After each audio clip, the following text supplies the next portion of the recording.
নমস্কার। যুক্তি তর্ক সঙ্গে অর্কই আপনাদের স্বাগত। আপনাদের সঙ্গে আমি অর্কপ্রভ সরকার। বাংলাদেশের রঙ্গমঞ্চে এক নতুন অতিথির আবির্ভাব। 50 বছর পরে মেজর ডালিম, পরে তিনি কর্নেল হয়েছিলেন, একজনের সমাজ মাধ্যমে তিনি সাক্ষাৎকার দিয়েছেন। 2 ঘন্টার উপরে সাক্ষাৎকার। এখনো পর্যন্ত প্রায় 1 কোটি দর্শক ইউটিউবে এই 2 ঘন্টার উপর ধরে চলা এই কথোপকথন দেখেছেন। হইচই পড়ে গেছে বাংলাদেশে। এই মেজর ডালিম বলেছেন যে মুজিব খুন হননি, অভ্যুত্থানে নিহত হয়েছেন। জিয়াউর রহমান নাকি মুজিব হত্যা চক্রান্তে বা মুজিবকে অপসারণের চক্রান্তে প্রাথমিকভাবে যুক্ত ছিলেন, পরে তিনি সরে আসেন। তিনি নাকি পবিত্র ধর্মগ্রন্থ ছুঁয়ে শপথ করেছিলেন যে তিনি মুজিব বিরোধী অভ্যুত্থানে থাকবেন, কিন্তু পরে কোনো কারণে তিনি সরে আসেন। তার স্ত্রীকে অপহরণ করা হয়নি, তার উপর কোনো অত্যাচার হয়নি, এটা মেজর ডালিম জানিয়েছেন। তবে তিনি কোন দেশে আছেন কেউ জানে না। আনডিসক্লোজ লোকেশন থেকে তিনি এই সাক্ষাৎকারটি দিয়েছেন। তিনি বিএনপিকেও কাঠগড়ায় তুলেছেন। তবে শেখ মুজিবের প্রতি তার একটা ব্যক্তিগত দুর্বলতা আছে, বা তার পরিবারের সদস্যদের সঙ্গে যে তার সম্পর্ক ছিল সেটা মেজর ডালিম স্বীকার করে নিয়ে বলেছেন যে 15ই অগাস্ট 32 নম্বর ধানমন্ডিতে মুজিব পরিবারকে যখন হত্যা করা হলো তখন তিনি সেখানে ছিলেন না।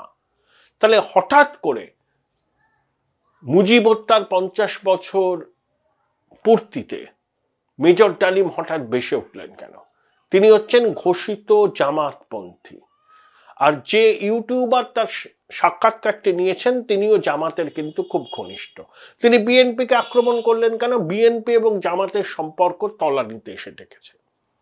বিএনপি এই অন্তর্বর্তী সরকারের উদ্দেশ্য নিয়ে প্রশ্ন তুলেছে। তারা যে নির্বাচন পিছোতে চায় নানা ছলছুতো করে, সেটা বারবার করে বলছেন, এবং বিএনপি এই জানুয়ারি মাসে মাঝামাঝি থেকে পথে নামবে অন্তর্বর্তী সরকারের বিরুদ্ধে। জামাত এই সরকারের প্রধান সমর্থক বলে আমরা সবাই জানি। তাই প্রশাসনের বিভিন্ন গুরুত্বপূর্ণ পদে জামাতের ভাবধারায় বিশ্বাসী লোকজনকে বসানো হয়েছে। তাই মেজর ডালিমের হঠাৎ করে আত্মপ্রকাশ এই অভ্যুত্থানের 150 দিন পেরিয়ে যাওয়ার পরে, এবং তিনি বলেছেন যে ছাত্ররা যদি চায় তিনি তাদের পরামর্শ দিতে চান। প্রশ্ন হলো, মেজর ডালিম কি নতুন বাংলাদেশে কোনো সরকারি পদ চাইছেন? শীত ঘুম থেকে উঠে এসে তিনি এত কথা বললেন। তার একটা বই আছে, সেই বইটা আমি পড়িনি কিন্তু এক্সার্ট পড়েছি। তিনি যে কথাগুলো বলেছেন ওই সাক্ষাৎকারে আর বইতে তিনি যা লিখেছেন তার মধ্যে খুব একটা বেশি পার্থক্য নেই। নতুন কথা সেই অর্থে প্রায় কিছুই নেই, কিন্তু মেজর ডালিম বিতর্কিত চরিত্র।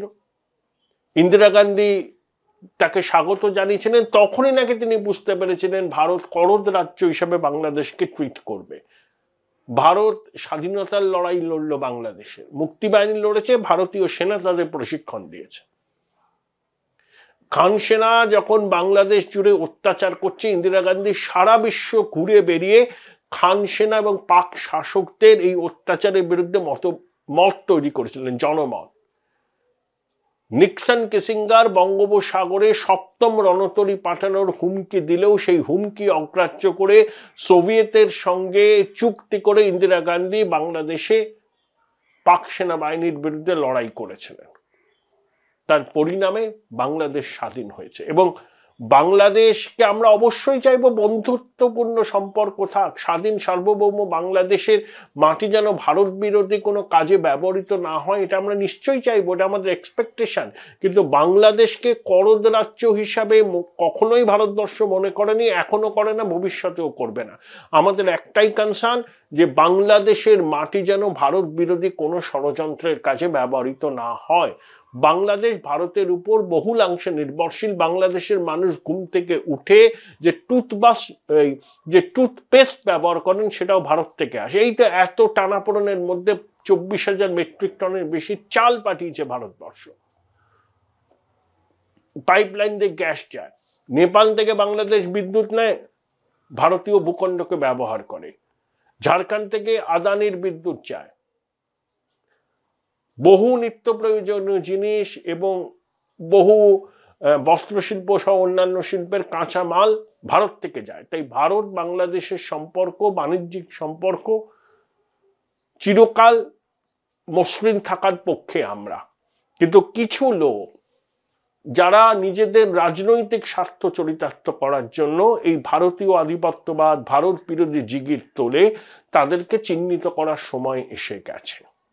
মেজর ডালিম হচ্ছেন এই প্রজাতির মানুষ যার রন্ধ্রে রন্ধ্রে ভারত বিরোধিতা। এরা ভারতের খাবে, ভারতের পড়বে, ভারতের সহযোগিতায় স্বাধীন বাংলাদেশ গঠন করবে, তারপরে ভারতকে শত্রু রাষ্ট্র মনে করে স্লোগানবাজি করবে, ভারতীয় পণ্য বয়কটের ডাক দেবে, ভারত বিরোধী জঙ্গিদের আশকারা দেবে। এটাই তো চরিত্র এই সমস্ত লোকদের। তাই মেজর ডালিমের হঠাৎ করে ভেসে ওঠা শীতঘুম থেকে সময়টাকে লক্ষ্য রাখতে হবে। বাংলাদেশে জল ঘোলা হচ্ছে, জীবনের উপান্তে এসে মেজর ডালিমের মনে হয়েছে এবার হয়তো অন্তর্বর্তী সরকার, যে সরকারের চালিকা শক্তি জামাত, তাকে একটা পুরস্কার দেবে, তিনি কোনো পদ পাবেন, মন্ত্রী পদমর্যাদার ইত্যাদি ইত্যাদি। এই বাসনা থেকেই মেজর ডালিম হঠাৎ করে ভেসে উঠেছেন। কিন্তু আমার সব থেকে তাৎপর্যপূর্ণ লেগেছে মোহাম্মদ ইউনূসের একটা সাক্ষাৎকার, ইংরেজি সাক্ষাৎকার। সেখানে তিনি পরিষ্কার স্বীকার করে নিয়েছেন যে রাষ্ট্র পরিচালনা করতে তিনি ব্যর্থ, এই রকমের কোনো অভিজ্ঞতা ছিল না, ছাত্ররা অনুরোধ করেছিল বলে তিনি দায়িত্ব নিয়েছেন। ধরুন আমি একটা মার্সিডিজ গাড়ি কিনলাম, আমার ছেলে বা মেয়ে গাড়ি চালাতে পারে না, আমার ইচ্ছে হলো আমার ছেলে বা মেয়ে প্রথম গাড়িটা চালাবে। সে বাবার অনুরোধে রাজি হয়ে গেল, কিন্তু সে চালাতে জানে না, আমিও সওয়ার হলাম সেই গাড়িতে। কি হবে? অবশ্যম্ভাবী দুর্ঘটনা। ঠিক যেটা হয়েছে বাংলাদেশে। ইউনূসের কোনো অভিজ্ঞতা নেই প্রশাসন চালাবার। গ্রামীণ ব্যাংক তিনি চালাতেন, স্বেচ্ছাচারিতা করতেন, তার কথাই শেষ কথা।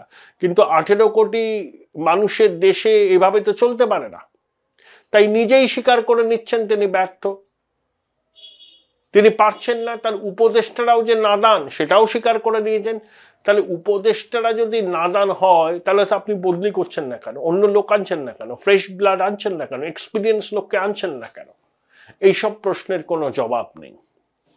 অর্থাৎ ইউনূস নিজেকে খুব সরল সাদাসিধে মানুষ হিসেবে তুলে ধরে দেখাতে চাইছেন তিনি ব্যর্থ হয়েছেন, কিন্তু ছাত্রদের অনুরোধকে তিনি ফেরাতে পারেননি। মানে তিনি বয়োজ্যেষ্ঠ মানুষ, জাতির পিতা সুলভ আচরণ, ছাত্ররা অনুরোধ করেছে আমি চলে এলাম। তিনি যে অপদার্থ সেটা স্বীকার করে নিলেন। এবং অভ্যুত্থানের 5 মাস পেরিয়ে যাওয়ার পর বাংলাদেশ আগে কি ছিল, এখন কি ছিল, যে কোনো বাংলাদেশী সেটা জানেন। তাহলে যখন এই ইউনূস স্বীকার করছেন যে তিনি পারছেন না, এটা তার কাজ নয়, তিনি ব্যর্থ, তার উপদেষ্টাদের অভিজ্ঞতার অভাব আছে, তারা নাকি ঠেকে শিখবে, রাষ্ট্র ক্ষমতা এভাবে এক্সপেরিমেন্ট করে চালানো যায় না।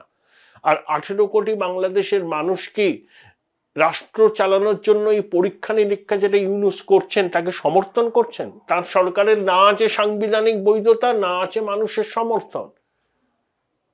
জঙ্গি, আমেরিকার ডিপ স্টেট, আইএসআই আর এই নাদান ছাত্রদের সমর্থনে তিনি ক্ষমতায় বসেছেন। সেনাবাহিনী তাকে সমর্থন করছে না, সেনাবাহিনী চরমপত্র দিয়ে দিয়েছে, বলেছে নির্বাচন করতেই হবে এবং রাজনৈতিক সরকার, রাজনৈতিক দল যদি কোনো সংস্কার করতে হয় সেই দায়িত্ব তাদের, অন্তর্বর্তী সরকারের সেই দায়িত্ব নয়।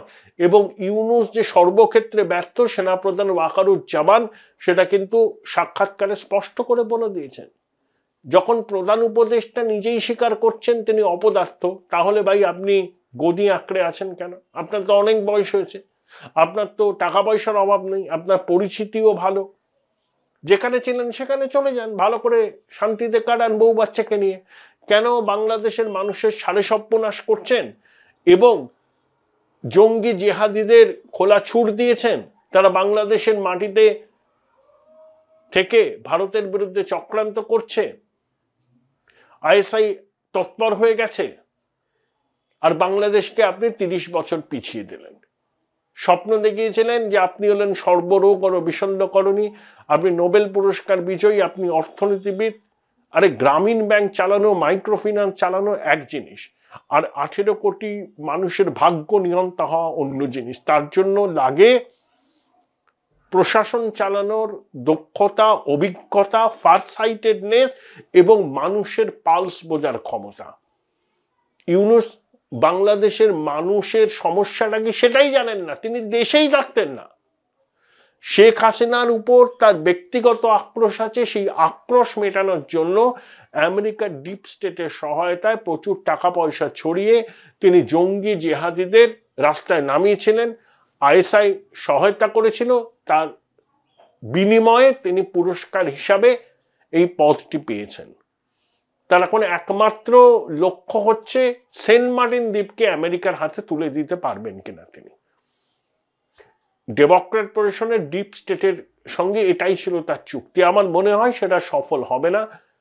আরাকান আর্মিও সেন্ট মার্টিন দ্বীপের অধিকার চেয়েছে, চীনও চেয়েছে, আমেরিকা উদ্দেশ্য আছে। আর ডোনাল্ড ট্রাম্প তো এসেই গেছেন ক্ষমতায়। প্রথম বলি জাস্টিন ট্রুডো, তারপরে ইউনূসের পালা। তাই এটা বুঝতে পেরে আগে ভাগে সাক্ষাৎকার দিয়ে দেশের মানুষের কাছে শিশুর সারল্য নিয়ে ইউনূসকে নিজের ভুল স্বীকার করে নিলেন। এই শিশুর সারল্যে সবকিছু স্বীকার করাও এই সুদী বৃদ্ধর একটা কৌশল। বাংলায় কথা আছে না, দুরাত্মার ছলের অভাব হয় না। ইউনূস নামক দুরাত্মারও কিন্তু ছলা বলা কৌশলেরও কোনো অভাব নেই। তিনি স্বীকার করছেন তিনি অপদার্থ, আবার এইভাবে সাক্ষাৎকার দিয়ে তিনি বাংলাদেশের মানুষের রিয়াকশনটা দেখতে চাইছেন। তারা ইউনূস এইভাবে নিজেকে অপদার্থ বলে স্বীকার করে নেওয়া, তার উপর কি তারা একটু সহানুভূতি প্রবণ হবে, নাকি তারা আরো একজোট হবেন যে সুদী ইউনূসকে এক্ষুনি সরে যেতে হবে মসনদ থেকে, না হলে বাংলাদেশের সমূহ বিপদ। আগামী 2-3 সপ্তাহের মধ্যে পরিষ্কার হয়ে যাবে বাংলাদেশের রাজনৈতিক ভাগ্য। জানুয়ারি মাসের মধ্যেই পরিষ্কার হয়ে যাবে কোন পথে চলেছে Bangladesh. Join Indian Institute of Hotel Management now. Right choice, right decision.